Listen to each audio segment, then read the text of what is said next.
দয়া করে জনতার কথা মানবতা কারণে আমাদের জাতীয় পতাকার দাবিতে আমরা দুর্বার প্রতিরোধ আজকে প্রতিরোধের গর্জন শুরু হয়েছে। এটা শুধু আমরা ছাত্র সমাজ না, সমাজের প্রত্যেকটা স্তরের মানুষের উচিত আগে প্রথমত মানবতা, ঠিক আছে, যে ফিলিস্তিনের পক্ষে নেওয়া, আর মুসলিম হিসেবে, মুসলিম রাষ্ট্র হিসেবে এটা আমার নৈতিক দায়িত্ব।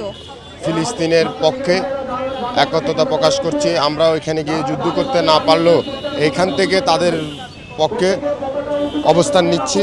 আমরা চেষ্টা করছি যেন সমগ্র বাংলাদেশের সাধারণ শিক্ষার্থী যারা আছে সবাইকে সাথে নিয়ে বাংলাদেশ ছাত্রলীগ এই পক্ষে থাকবে, ফিলিস্তিনের পক্ষে থাকবে।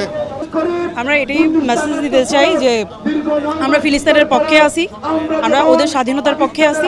দখলদার ইসরায়েলের বিরুদ্ধে আমরা আওয়াজ তুলেছি, ইসরায়েল নিপাত যাক, ফিলিস্তিনের জয় হোক।